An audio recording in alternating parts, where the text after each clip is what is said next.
Hello and welcome to A Celtic World, the YouTube channel connecting Celtic fans all over the world.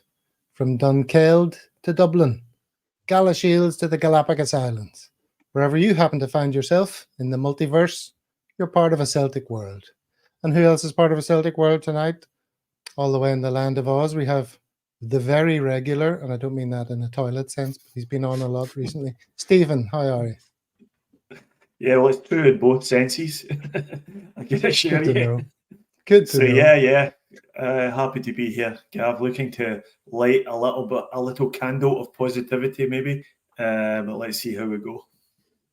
That could be difficult given that Ian is with us tonight. Ian, how are you doing in Wales? Yeah, Croeso, welcome to Wales. I am doing okay, all things considered. I'm looking forward to the positivity that Stephen's going to bring. I'll be amazed if he's found some, but yeah, let's see. Well, there may be a wild card of positivity because we welcome for the first time joining us, Sean from Singapore. How's it going, Sean? All good, guys. Thanks very much for having me. Really looking forward to the show this evening. Just finished work here, so looking forward to talking all things Celtic. So Sean's a big noise in the Sing Tims CSC. Regulars of the show will recognise him because we had a pint together, didn't we, and filmed that. Bit of a blether at the Hearts game. That's right, Gav, yeah. And it was good to be able to play that back so I could actually remember the conversation we had. Quite a few pints in our Christmas dinner that night. So, yeah, good night indeed. Well, I was saying just before we came on, I now associate you with two games, Sean. The Hearts game and now Ross County. So I'm hoping our relationship can blossom in a more positive way. It can only go upwards, Gavin. You're not wrong. Okay, so what are we going to be talking about today? First up, County Boss. That's our review of the game. See what I've done there? A little bit of a clever play on words. Second, we're going to discuss the fact that we chose that game for some reason to do our first ever watch along. Myself and David sat and watched that game and discussed it and talked to people who were also, for some reason, watching that game. And we're going to talk about the window, how it's coming to a close and what that all means. We're going to have a quick look at them and see if things on the other side of town are worrisome or not. And then finally, Celtic socials. So that's the plan of action. Got lots of people in. Tons of people in the comments already. Please feel free to join in the comments. Say hello, Michael Ross. There's our boy Kaiser. Misery loves company. Say again. Misery loves company. Absolutely. All right. So where to begin, I suppose, is the question. Well, let's do the starting lineup. That's what we often do. And Stephen, this starting lineup, did this portend a dull game for you? Or were you fearing a dull game, as you mentioned in the previous show? You were a bit worried. Yeah, I mean, I wouldn't say I was fearing a dull game. I just thought I sort of caveated the sort of rampaging optimism that was pervading, most of the Celtic podcasts last week on the back of some good form before Christmas and a win over Rangers. And I just pointed out that the sort of game that we've typically struggled in this year is one against the likes of Ross County, a team who on the face of it are just absolutely garbage with all sorts of problems, a manager who's lost his head and who seems to be deliberately trying to get the sack. And my fear was that they were going to come to Celtic and just offer absolutely nothing in an attacking sense and just sit with two banks of four with a lone striker. So that's exactly what happened. Now the lineup itself only contained really one surprise for me, and that was the inclusion of Bernabei at left back. I didn't see that coming due to the fact really that he's not been anywhere near the team for the whole season almost. And in fact, he's been struggling to even get onto the bench for a lot of games. So I didn't see that one coming, and I really did think it was probably unfair on him to throw him straight into the team like that after having so few minutes in the lead up to it and the games running up to it. So not surprisingly, he had a terrible game.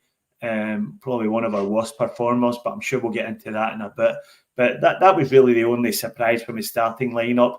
That and the fact that the substitute bench is back to looking awful again, with very little there that you could see could come on and make a difference. Although Kuhn was there, the new signing, and I was looking forward to seeing what he offered. But apart from that, no real surprises with the lineup. Okay, so the game got underway, our first game after a break. You can imagine Rodgers talking about pace and tempo, Ian, up and at him, straight from the off. Is that how we started the game? If I can just touch back on that lineup, because I think we need to just all now know that Scales is never going to play left back, because I think everyone was clamouring from left back. So I think we have to kind of put that to bed. I think we also have to be reminded of the Rodgers, I'll say one thing and do another thing, talking about the need to play like our youth and promote people from the academy, and Frame wasn't even on that bench when it came to left back. So I think like that kind of set the tone. I thought Bernabei was like a strange inclusion for a number of reasons. And yeah, you're right. I think you would hope that, kind of quick start, like high tempo, press them. I mean, this is a team that's, not won in their last 5. Like Stephen said, the manager looks like he's trying to get the sack. That team must be low in confidence. And you thought after the first minute, you were like, oh, this is, we've started quickly, we've got the goal, and we're just going to push on from there. And it was the literal exact opposite. I mean, I feel for people that were late to their seats and missed that goal, because it was like 89 minutes of misery for them with nothing. They missed like the only good thing of the game. So, yeah. Who's the snitch says watching that game would put a corpse in a coma. Well, unless you were watching the Celtic World Watch Along, which was scintillating stuff. Bernabei is clearly not at the levels required to play for Celtic. It's hard to argue. I don't know if it's true that we're not going to see Liam Scales at left back ultimately. That's the game, though. That's the game, because and we can come on to discuss it. But I think Rocky and CCV are a better pairing. I think we've seen enough of Rocky to kind of see that he should be there, and this would have been the ideal opportunity to move out Scales to left back to see if he could kind of deal with that position. I don't think he's got the pace for it, but that's always the big debate.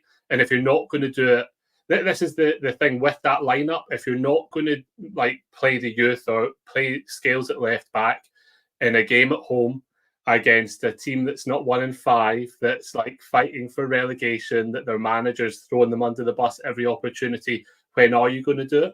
So if you're not going to do it then, I can't see when you're going to do it.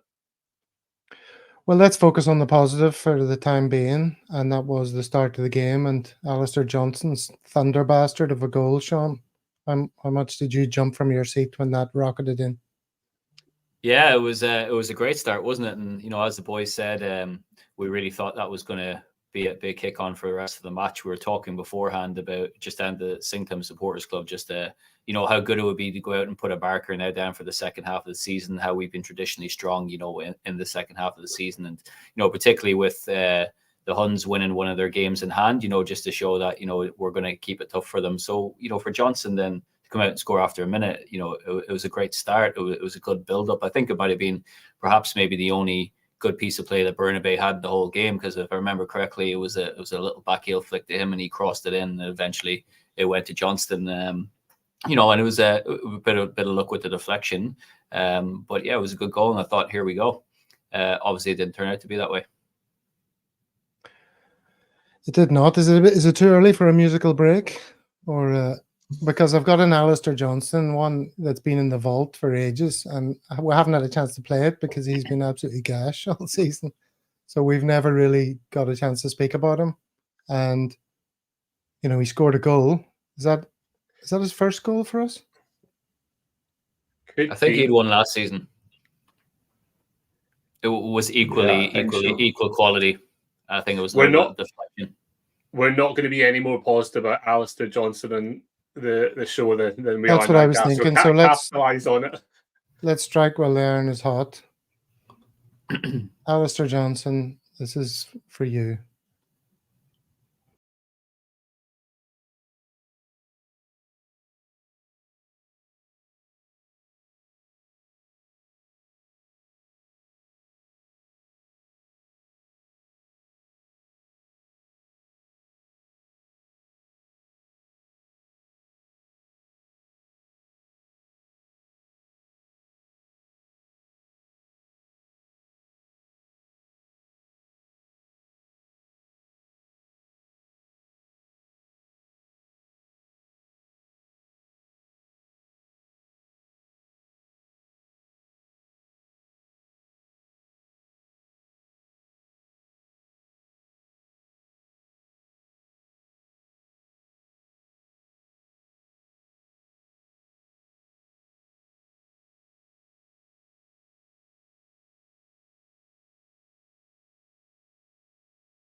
Short and sweet. There you go. Your number just took a dive, Gav, or went up. Who knows? I think there may be a few people here for the first time thinking, what the fuck have we stumbled across here? What is this? Anyway, just a bit of entertainment to attempt to brighten the dark. Yeah, so the first half, there was the goal. What else happened in the first half, Stephen? Remind me. Anything else? Oh, there was, of course. Well, you take it away. Tell us what happened. Yeah, we had the farcical situation of us missing a penalty, and then VAR ordering a retake, only for the penalty taker to do exactly the same thing again, into exactly the same spot in the goals and missing it again. And that, if anything, summed up what was an absolutely dreadful game. It was that passage of play. I don't have unlike many people I've seen commenting today, I don't really have a problem with a stop-start run-up, but you have to be good at it, and you have to be able to do it. It's basically a battle of wits with the goalkeeper. He's waiting on you, signalling where you're going to put the ball, and the penalty taker's waiting on the goalkeeper to make a move to either side. So you have to be good at it, and many players all around the world do that. And are very successful with that type of penalty. It's a very, very common way of taking a penalty. Now, unfortunately for us, Lewis Palmer is not one of them, and he's just dreadful at it. And that's like the third or maybe even the fourth penalty he's missed this year, doing this stop-start run-up, and he's just been outwitted by the Ross County goalkeeper. Now, if you're being outwitted by the Ross County goalkeeper and you get another chance to take the penalty, you do something different. You stick it in the corner, or you hit it as hard as you can down the middle of the goals, or something like that. You don't try the same thing again, because you've already proved that he's got the measure of you. So to me, Palmer should be. I think he should have been substituted shortly after that. It was such a disgraceful thing to do, and so poor. So he shouldn't take another penalty for Celtic. It's as simple as that.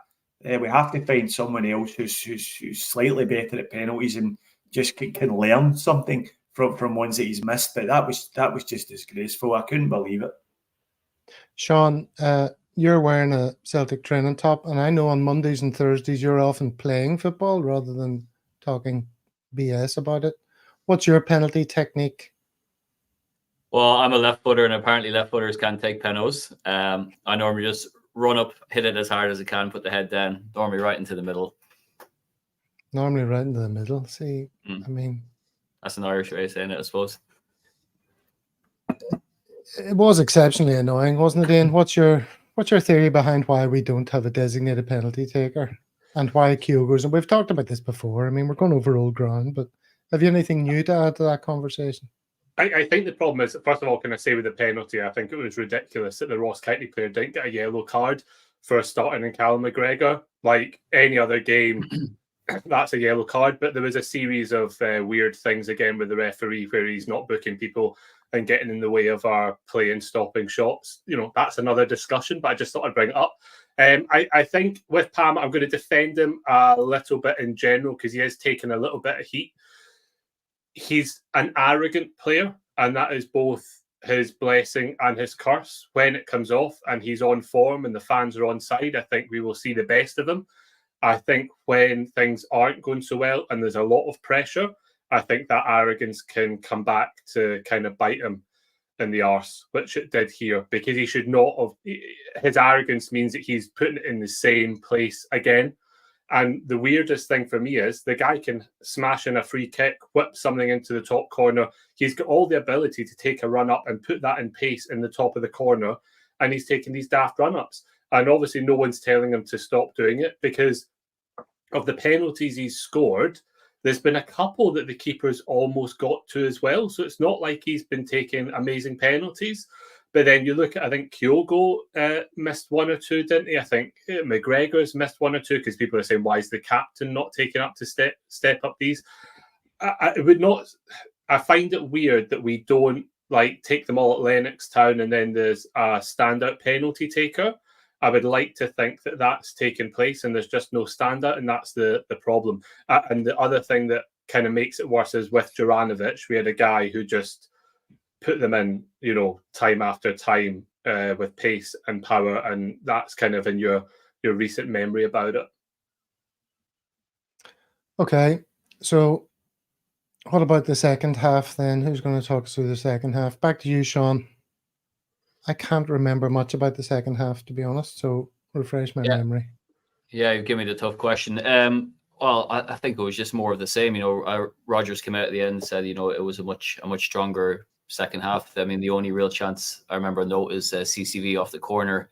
A good header. It was a good save by the keeper, just stuck his hands out. But, apart from that, we just really struggled to break down their low block, and there was a lot of toil and a lot of sideways movement, not real that intensity and tempo that, that Brendan was talking about. So, and then, of course, we look at the last kind of 5 to 10 minutes when, of course, the crowd are getting more anxious. And how many times have we seen this at Celtic Park where all of a sudden we're just under inexplicable pressure, and there's a couple of chances there towards the end, a weak shot kind of to Hart's right, which he saved and he should have saved it. And then the boy also had a chance in a half volley right towards the end, which he put over the bar. So, it's that mentality thing, particularly when we're trying to close out games in the last 5 or 10 minutes. I think that's what I've seen on Saturday, and arguably even against Rangers, it was the same thing, wasn't it? So I don't know how we keep getting ourselves in those positions, but that big game mentality, or that mentality to see games out comfortably, it wasn't there on Saturday night for sure. And it's one thing for us to not be able to break down a low block and all that talk because of our poor passing and stuff, but Plunge McNugget here is right. Ross County played decent football and were confident. How 100%. How did we allow that to happen, Stephen? What did we do wrong that created the circumstances for them to play well, be confident, knock it about, and nearly score? They kind of deserved a point, really, if it wasn't for the penalties. Well, there's a couple of things go on. One is as the game drags on, as Sean mentioned there, the crowd get a bit angsty. The players start to panic, and things start to go a bit south from there. But also, all they do is stick a big man up front and just shell long clearances up to him. And they always get a lot of joy against our defence in terms of holding the ball in and bringing players into it. Now, teams out with us in Rangers are they're pretty poor in the Scottish League, but they're very well coached. They spend a lot of time trying to work out what they do against Celtic to nullify our threats. And you could see that Ross County had been working on that game plan. They just man-marked Callum McGregor out of the game. They pushed everything wide and felt as if they could deal with any crosses into the box. Our product from our wide play was just so poor in terms. Both wingers were just awful. Both fullbacks were just awful. And we got nothing at all from the wide areas. The amount of crosses that sailed over the goal out for a by kick or even out for a throw-in some cases just so bad, really, really poor. And that's where our play fell down. And then towards the end, as Sean mentioned, they got their 2 chances. And I've watched the one in particular where Jordan White should have done better. He forced the save from Joe Hart. That all came from David Turnbull giving the ball away on the edge of Ross County box. And Bernabei diving into a tackle and getting spun by their striker, by their winger. Now, at least Turnbull actually made an effort to get back in and chase the guy down the park, but Bernabei just gave up. He just stopped running and started jogging back. Scales then dives in as well and gets done.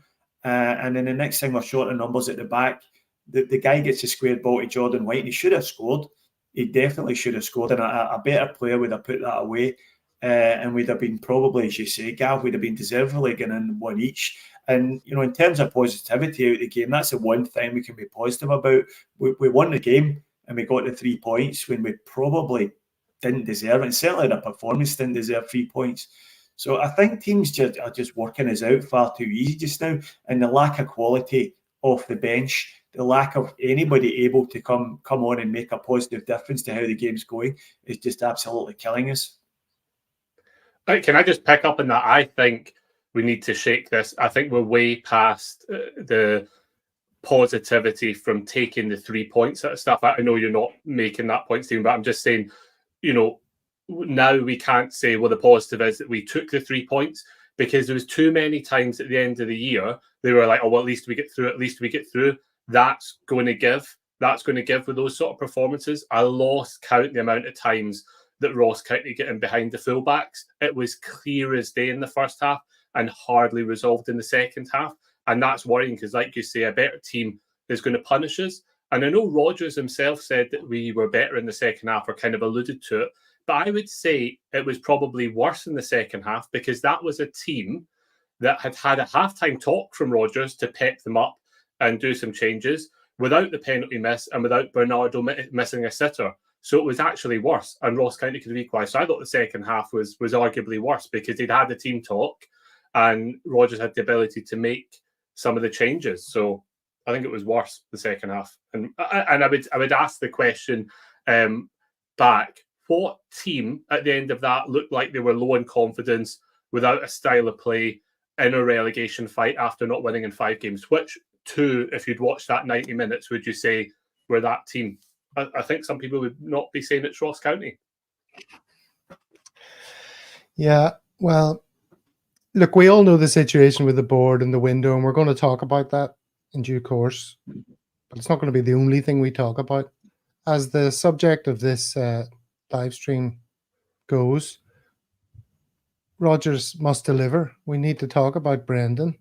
Do we all think that we have a good enough squad that, if managed correctly by an elite level manager, should wrap this league up without too much trouble? Sean, should that happen with this squad of players? Yes, I think so. With the squad of players that we have at our disposal, that we should be looking to win the league. I'm not say we wrap it up very, very as comfortably as you say.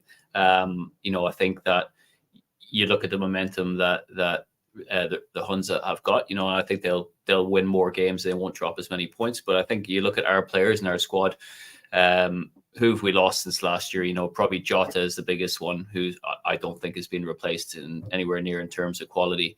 I also think, we've missed that depth in the centre of the park. Hatate's been out for quite a while. We obviously lost Moy at the end of last season. And, think back to how he performed in a lot of the games, he provided that really good depth in the middle. So I think if we get Hatate back now after the Asian Cup, hopefully he can keep injury free. For me, he's still in the starting 3. I'd still put him ahead of Bernardo, even though Bernardo's had a couple of good games. And then I look at obviously the centre back. If Rocky comes on and starts, getting consistent running the team and performing, then I don't really see any reason in terms of squad quality why we can't go ahead and win the league. I like how everyone's saying Rocky because they don't want to be accused of mispronunciation. Yeah. You've done your homework. All right. Well, look, Stephen. Yeah, can I pick up on that just there, because we're talking about getting that squad of players playing. I think, if we do have a top manager with a defined style of play, as was proven in years previous, that regardless of the players, you're going to get momentum together and have a style of results. I don't want to talk about Ange because I know people get a bit annoyed about it, but under Ange, the style of play compensated for any deficiency in players. Yeah. We didn't play well every week, and we didn't, reach the highs, and there were bad times, but at least we knew even if players that weren't good, like Bernabei coming into an Ange team, we wouldn't be as worried as Bernabei coming into a Rodgers team because it was the defined style of play and the way we went at it.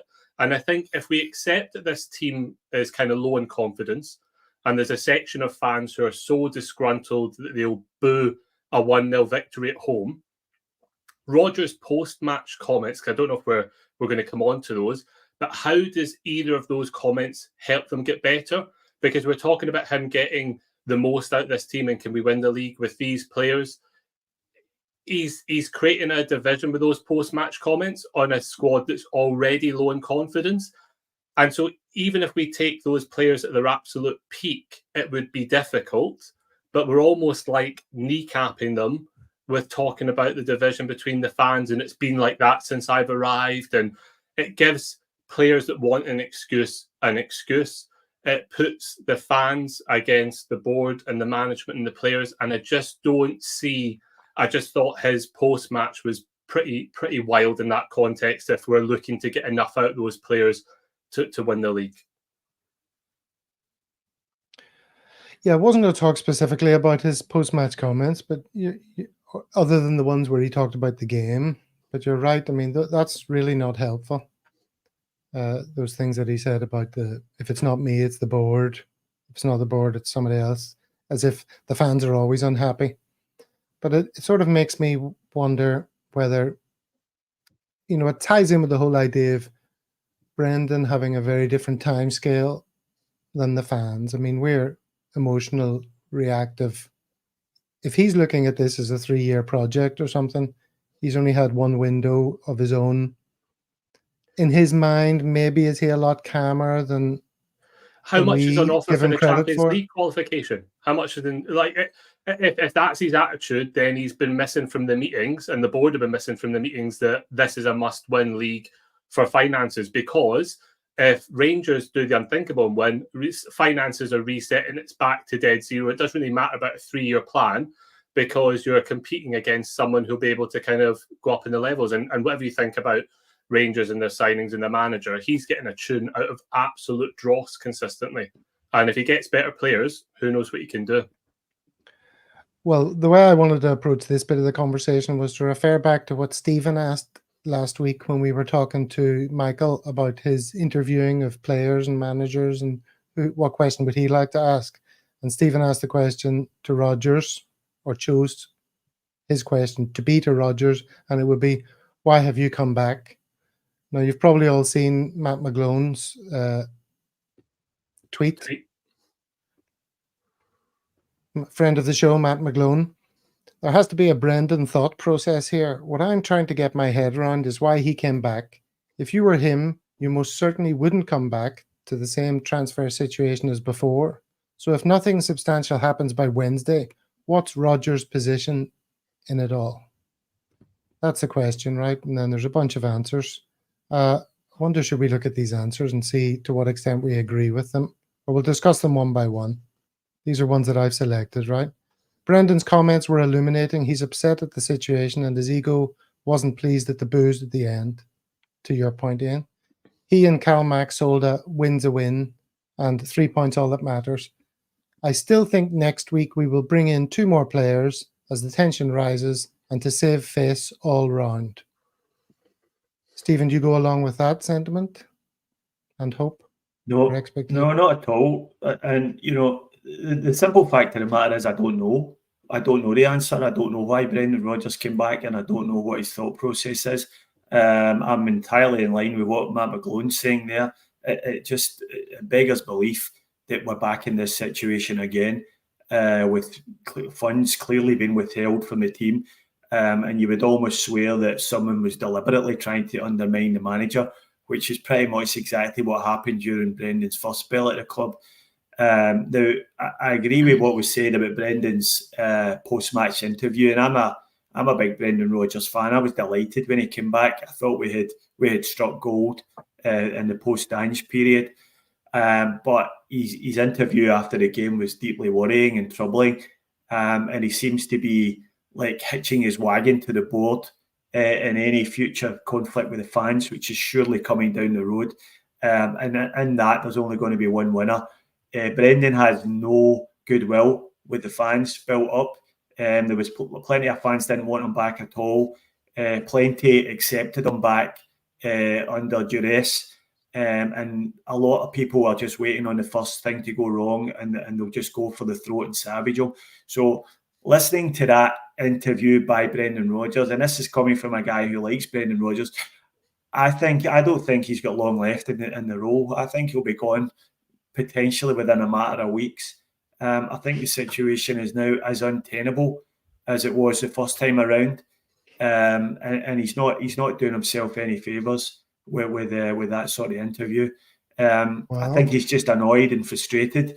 I don't think he wants to go down the same road again, but complaining about transfers coming in. Otherwise, it's just a load of the same old stuff, and it's going to reflect badly on him.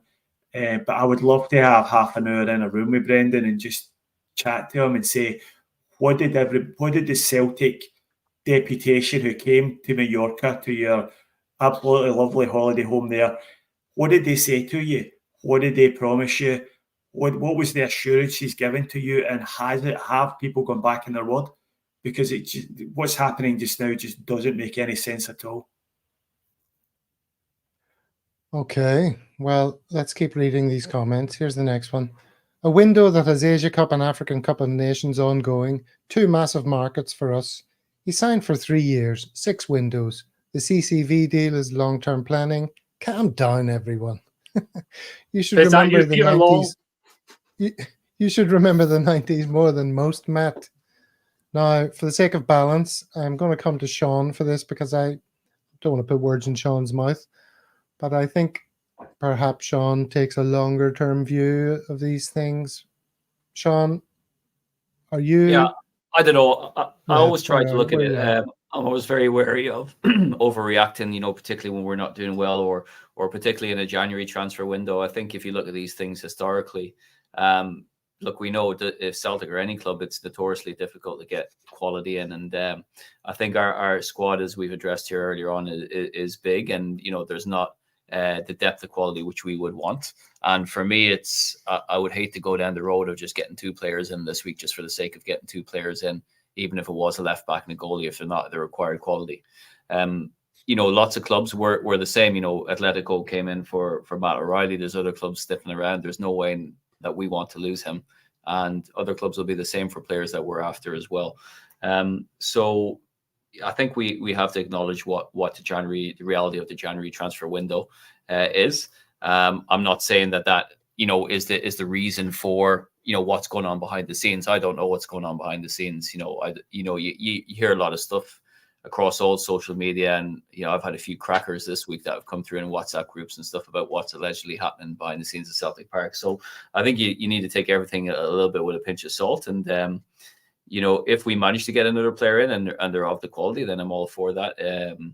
But I think really summer is where you get your quality business done. And if we look back at probably the Ange era in the first 2 windows, he did remarkably well. I think he benefited obviously from his direct knowledge of Japan, and that's how we got the 3 boys in right at the start of the January transfer window. But historically, you look at it, not just the Celtic and other clubs as well. It's very rare now that clubs are going out and buying rafts of players during this time. Well, there's a lot of conflicting views here. Look at Frank there. Cam Doon, Fafissa. Rodgers is no going in a matter of weeks, Fafissa. But for sure, if he loses us the league and the 60 million quid that goes with it, then yes, he certainly won't be with us next season. Plunge McNugget. Rodgers was forced out the door last time, and it's happening again. And it's all down to paid well. Back to these comments. Here's one more positive one before we return to what everyone prefers. He and the board think longer term than most fans, and it would seem yourself. This is in response to Matt's original tweet. Summer, he was only in the door, so probably needed time to assess squad. This window, it's hard to sign players at right price who will improve team. Lack of signings is frustrating, but have patience. It's long-term project. That's Mark, who doesn't like using the word the or a. But, okay, so that's a more positive one. If I could just jump in there, Gav. Yeah, go ahead. Anybody say, there's not a lot of teams signing players in January?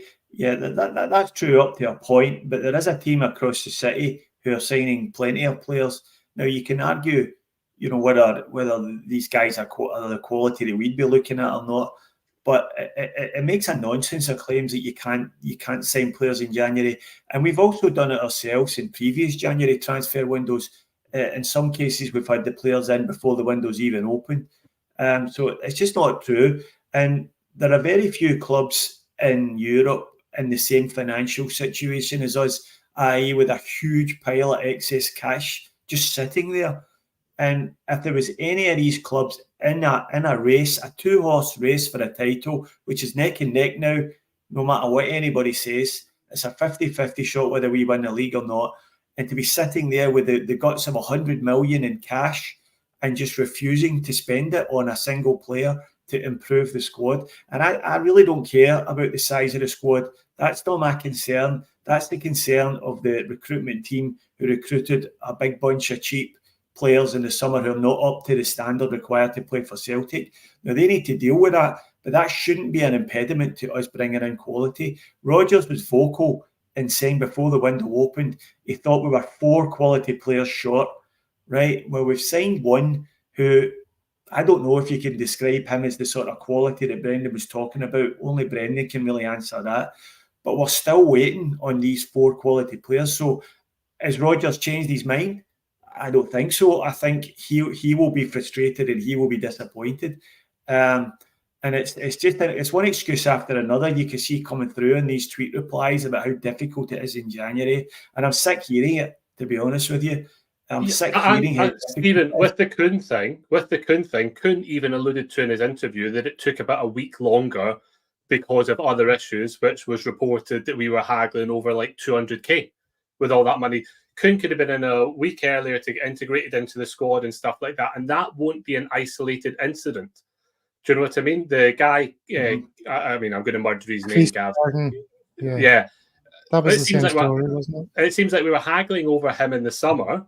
His value has now gone up because he's had a good season and the team's in the title race, and he's now seem to be haggling over it again. What happens if they win the league? Will we be able to afford him, or will he go to some English fodder? So with this people, I think, I think I'm maybe a little bit negative, and I can appreciate that, but I do think there is a section that kind of need to wake up because the same things are being repeated. And under Ange, they were kind of papered over because he had the style of play and he really did work with what he had.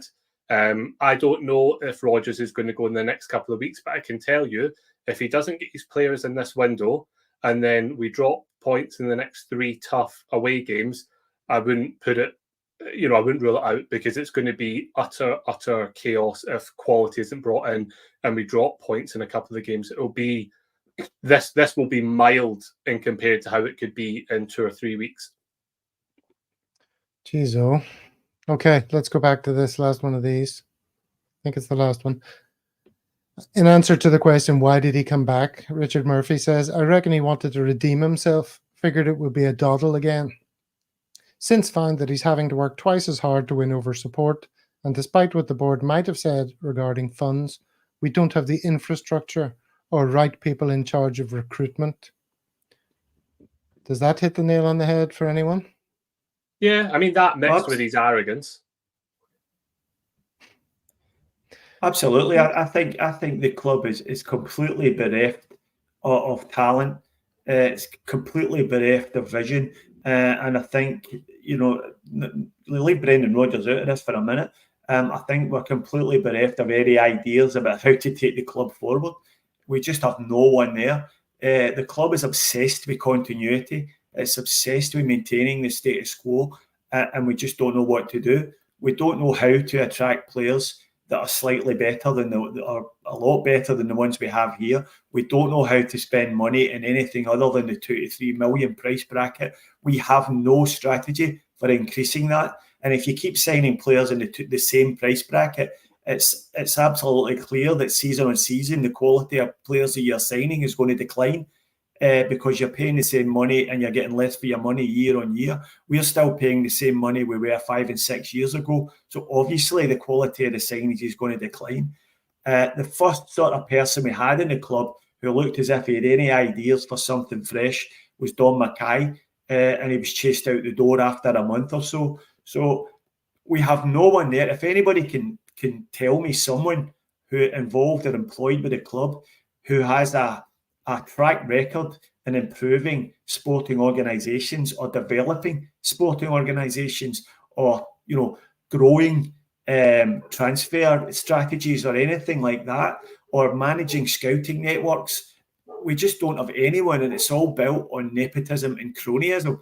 And until we sort that out, I really don't see how things are going to improve. And how we sort it out is a mystery to me. I just don't know the answer to that. I mean, if you look, I know we don't like to do it, but if we look across the city, they've brought in a sporting director or whoever it is from one of the Dutch clubs that have a good history of all that. We've brought in the chairman's son. I mean, like that's you know, at its base form, that's what it is. They've gone to a Dutch model with a proven track record, and we've gone, which family member is available, or this one that's worked with Man City that's spoken with Ange a couple of times will palm off as Ange wanted him, because it's becoming more and more apparent that it's not working, and you're not gonna sack your son, are you? Do you know what I mean? It's like this will be one for the UK people, but they've brought back Gladiators, and Bradley Walsh has got his son the job, and his son's absolutely terrible. He'll be there as long as that show's there, and I get the feeling that Mark Lawwell might be at Celtic as long as Peter is. In answer to Kaiser's question, it's my neighbour's dogs that are going mental. So I'm going to share this, and Stephen's going to read it. I might need to put my glasses on for this one. Can you make that a little bit bigger, Gav? I'll take it over. Okay, I'll do Celtic fans. Oh, yeah, go ahead. No, I said, seeing so many Celtic fans out there slating Rangers for the business they've done this window, it absolutely blows my mind. Rangers have signed 3 young and very exciting talents who will drastically improve the squad, whilst we're sat here with zero intention of signing anyone. Mohamed Diomande is one of the most exciting prospects in all, not just Danish, but Scandinavian football, and Celtic fans are slating them for it. Don't get it. I really don't. If we made that signing, I'd be absolutely buzzing. Rangers' scouting system is so much more exciting than ours. It is unreal. So, Sean, I told you before or yesterday when we were doing the sound check that I'd do my best to keep it positive today. How's it going so far? Yeah, say we're probably about 50-50, aren't we? Yeah, so look, we don't know much about these players that they're buying, right? But they're buying players. They're getting people in the door. He seems to be quite highly rated, that Diomande. And now they're talking about this guy, Jefte Vital, a Brazilian left back, and Oscar Cortez, a Colombian right winger. At least there's things happening there. No, yeah, I know at least there's things happening, but we do have to take the context of we'd be annoyed if this was the quality that was coming in based on Rodgers' comments. Diomande is like a different one. He is like, but then that maybe falls under the prospect category. I think the real reason that people are annoyed is that they are bringing players in, and Voldemort, it looks like he's able to get a tune out of like rubbish players. So any players with potential, is a fear that he actually might make them better, and that team might get better. But I think for us, if we were signing the guy from Lons and the Brazilian guy, I don't think we'd be happy with that. Enough people were already critical of Kuhn. So I just don't think we'd be happy with that. Diomande is a different one, but it's a potential signing, which apparently we're not making anymore. Yeah, it was interesting to see the guy describing Diomande there as the best prospect in Scandinavian football. But I thought that was Odin Thiago Holm, apparently, when we signed him. So, like, or Lagerbielke. Yeah. So I don't really think that there's anything really to worry about in the guys they've signed, albeit I don't know much about any of them. But I think it's just, as Ian rightly said there, it's the fact that they're trying to be proactive in addressing issues with the squad. And let's not forget here, their squad's bigger than ours. They have more players in a first-team squad than us. They've just come off the back of a dreadful window where they signed a whole load of terrible players. But that's not stopping them signing more players and trying to address the problems in their team. Whether they're successful or not with the guys they're signing, who knows? Any transfer can be a success or a failure. But if you don't sign anyone, then you're not going to improve. If you identified a problem in your team, like we all have, we're so short in positions like left back. We're so short of a backup goalkeeper to Joe Hart. And the only reason we've got any kind of striker available to us at all is because the Japanese manager didn't pick Kyogo for the Asian Cup. Can you imagine the state we'd be in if he had? Because, that was a surprise. Everyone thought Kyogo was going to the Asian Cup. We'd be sitting here with Rocco Vata playing at centre forward for us. And that's something that's completely out with our control. That's something that our external manager decided not to do and has benefited us. And it just all smacks of a complete lack of forward planning.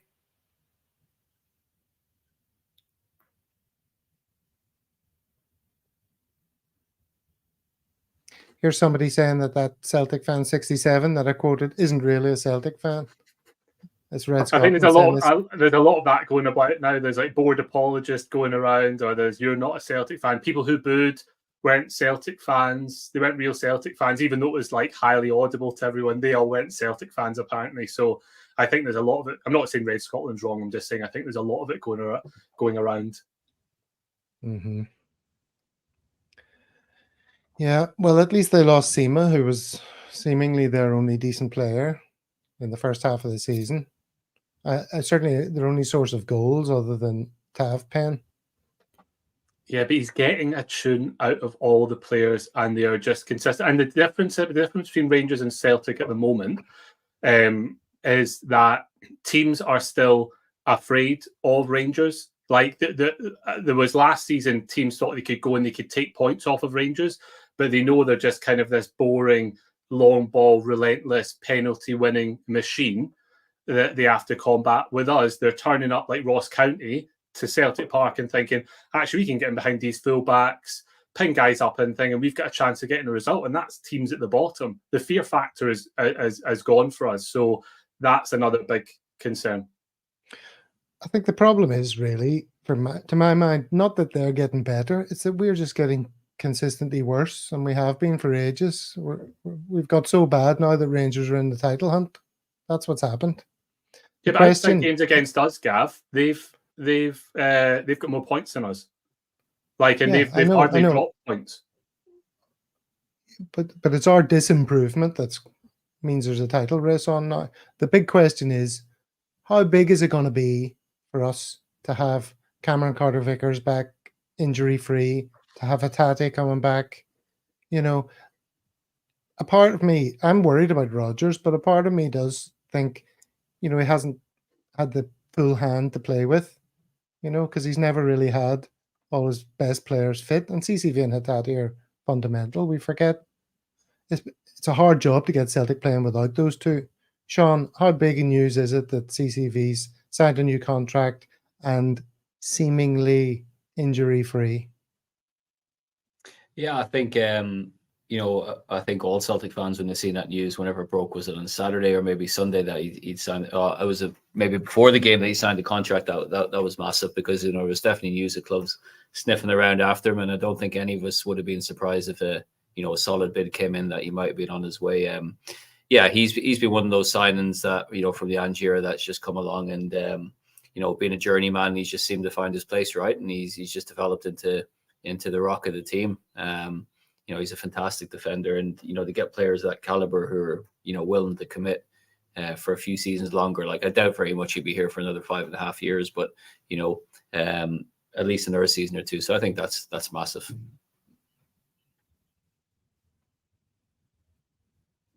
And I don't know if anyone caught the incredibly insightful interview on Celtic TV where we learned 3 fascinating things.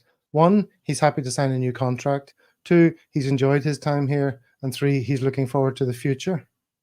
So hold the front page. It's amazing what a pro interviewer like Jerry McCulla can tease out of people, isn't it, Stephen? Yeah, it's insightful, isn't it? I mean, I've watched a few Cameron Carter Vickers interviews, and he's not the most he's not the most willing participant. He's got a touch of the Aaron Moyes, I think, about interviews. So Jerry McCulla is a pretty terrible broadcaster, but he had his work cut out for him there.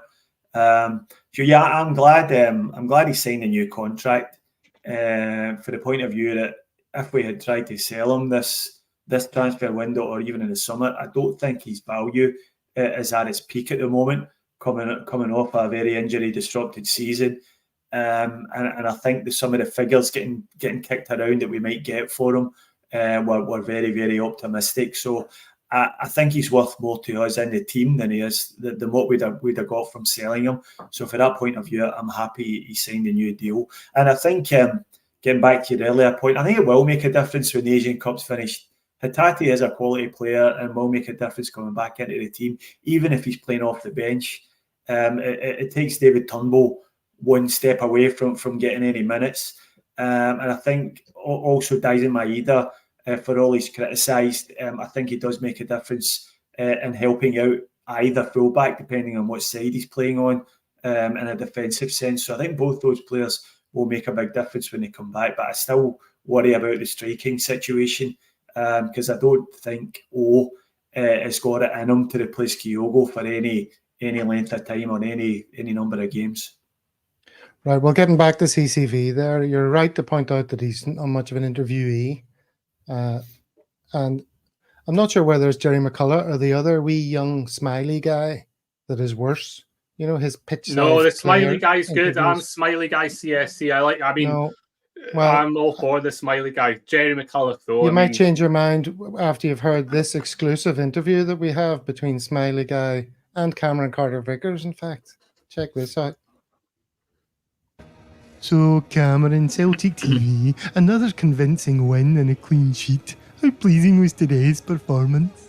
Yeah, no, 100%. It was a good test, and you can expect that. But yeah, we defended well, and our attacking players got the goal, so it's good. Another goal for Kyogo. How much does he mean to the team? Yeah, no, 100%. He's on great form. Always manages to be on the spot, finishes well, so to be fair. And the fans made a lot of noise out there. How much does that help? Yeah, no, 100%. Great atmosphere, like always is. Very helpful to the players. So, collective effort, Just one more question. Oh, please, man, can I just go? But it's just a wee question. Another wee smarmy Celtic TV softball, starting with the words, how pleasing, how happy, or how much are you looking forward to? Nah, come on, man, I hate this. I just want to get in the changing room with the boys. Not stand here talking to some bland, cheesy bastard with a microphone. I'm out. Oh, Cameron, don't be like that. Cameron. Wow, there you go. An exclusive. Oh, everyone's muted. I muted everyone. Hold on, not hearing any of the feedback. Bring back Jerry McCulla. All is forgiven. No, that guy's like our youth prospect. He approaches it with like a good deal of positivity. He's learning his craft. Jerry McCulla's had about 30 years, and he's terrible. He's awful. I don't think he can be. I think the guy's name's Ryan. Someone's put in the comments. I'm all for Ryan. I think he's got a bit of positivity. He's learning his craft. He's like a youth prospect. If you're going to have a go at anyone, it's got to be Jerry McCulla. And he did some great wee travel logs when Celtic were down here in Australia, which I very much enjoyed. He was doing the sights of Sydney and putting wee videos up on the Celtic website. So I very much enjoyed that. So I'm with Ian. Leave wee smiley guy alone, Gav. Well, it wasn't me. That was just an exclusive interview between Smiley Guy and CCV. All right. Well, at least that puts a wee smile on our faces, makes us a bit more Smiley Guy. All right. So Why don't you talk amongst yourselves while I set up Celtic socials? If you have anything more to say before we move on to those, about any of the subjects we've been discussing. I'll throw that to Ian. Nothing positive. Someone did ask me the question. They said, if we hadn't got that deflected goal, would the boos have come at half time? I think the boos would come at half time. Sean, you're saying you're positive. Do you think we'd have gone in without any audible boos had we been 0-0 with that performance? That's a good question. I don't know. I think maybe the boos would be reserved for the end. I don't know. I'd be surprised. You reckon we boo them off at half time? I think it's getting to that. I think it's getting to that stage. I think it was that bad, and there were so many poor performances. And then, had that happened, I would have been worried about us even getting the result, because the confidence would have taken a right bashing. Given the fact that not long before half time, Joe Hart made an absolute arse of a corner, and then they hit the bar. That would have been fresh in the minds of the fans. So I think it would have been. I agree. I think it would have been toxic, and I don't think. Just get back to something I said earlier about Brendan being gone in a matter of weeks. I do actually believe that, and I think if we lose any ground to Rangers in the title race and we keep turning in performances like this, the atmosphere will turn toxic very, very quickly at Celtic Park. And when that happens, we've seen it during the COVID season. It's very, very difficult to turn things around. And if we lose the league to this Rangers team and sacrifice the new format Champions League money, then I think, as well as Brendan Rodgers will go for sure. That will take care of itself. You just can't retain your job under those circumstances. But I think there'll be much unrest among the fans, mainly directed towards our current chairman. Okay, let's move it on then to our Celtic social media choices. This is yours, Ian. Would you like to talk us through it? Yeah, it's always funny to see a Rangers fan getting tackled and falling over. So you're asking for some positivity, and I think this was the positivity. Someone in the comments put dive, and I said, well, yeah, he probably thought he was playing for his team.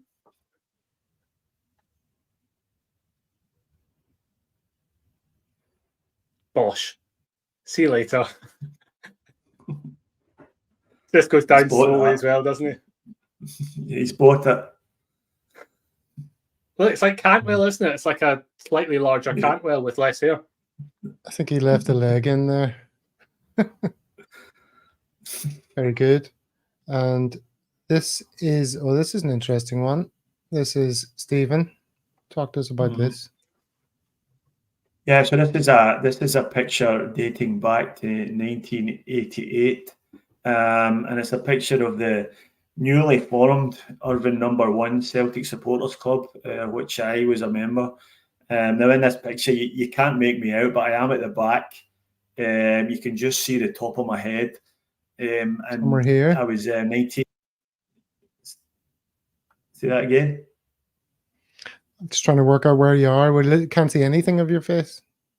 Yeah, it's just the top of my head. You would swear it, there's no way of telling it was me, but I was there. I do remember the day that picture was taken. I was 19, so many, many years ago. The picture was posted on Twitter there by a guy called Pat Quinn, who's got a very interesting story to tell as well. Pat was the founder member of the Use No Celtic Supporters Club, which was based on Sakhalin Island, which is an island just off the east coast of Russia, where Pat was working at the time. So Pat's a good mate of mine from back in the day, and yeah, it was good to see that old photograph. I've seen it a few times down through the years. It always makes me laugh. Well, it was good that you said that, because I had it all teed up to show people where Sakhalin is. It's this Russian island north of Japan. And as you say, that's where Patrick Quinn is, if you hover over this. Founder member of the If Yous Know the History. See what he's done there? It's a fantastic there's a guy who, isn't it? There's a guy who likes a little jeu de mots, and he lives in an interesting place, and he set up a CSC. Surely he's a perfect profile for a Celtic world. I Patrick, think so. if you're watching, I have just sent you the link to this little snippet to see if you'd be interested in coming on, because it does sound like you've got a very interesting tale to tell. And the Irvine number 1 Celtic supporters club started in the mid 80s in the town of Irvine, which is not a place very well known for Celtic fans. It's a very Rangers dominated town, but it went from strength to strength all through the 90s, through the dreadful period for Celtic. They were taking 4 supporters buses up to away games, and they actually had the foresight to invest a bit of money in a social club. They bought an old snooker hall, or they took the lease on for an old snooker hall, and set up an actual Celtic supporters club there, which is there to this day. And there's many buses when Celtic are playing down in Kilmarnock drop in there for the day. And if you happen to be in the Irvine number 1 Celtic supporters club, if you look at the engraved plaque on the wall, you will see my name engraved there as a founder member. There you go. If you know your history, it involves Stephen in Irvine number 1. I forgot to show something there, which was in response to yours, Ian. You were showing an official being taken out. What's the best example of that we can remember?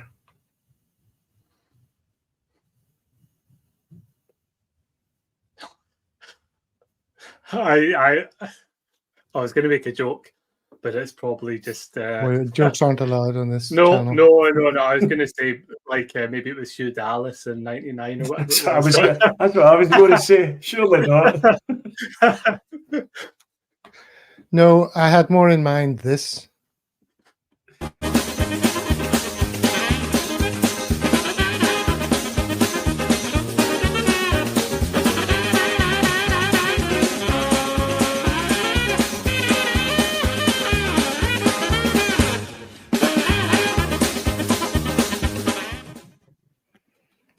That's the greatest comedic fall you've ever seen, is it not? That's the correct answer. Yes, it's certainly less divisive, even though it was that neo-Nazi doing it. That we all loved once upon a time, or most of us did. All right. Okay, well, on that comedic note, I think we'll wrap it up. We, I think, gave a good airing to the issues, but had a few laughs along the way, and that's the whole point of a Celtic world, is it not, Sean? Absolutely. Enjoyed it tonight, boys. Thanks very much. Well, thanks for being with us, and thank you, Ian, of course, and Stephen as well. Nice. And to everyone in the comments, loads of people. 900 strong on the live stream. Not quite. Not quite, but loads of people in. So thanks for participating. There's so many opinions out there, and, you know, there's a truth in them all. You know, whether you're a positive outlook or a negative outlook, I see truth in almost everything I read. And I'm just trying to keep myself more positive than negative, but it's an uphill task at the moment. But we'll have to see how things work out. And we look forward to Thursday, and we'll catch up with everyone then. Okay? So hail, hail. Here we are.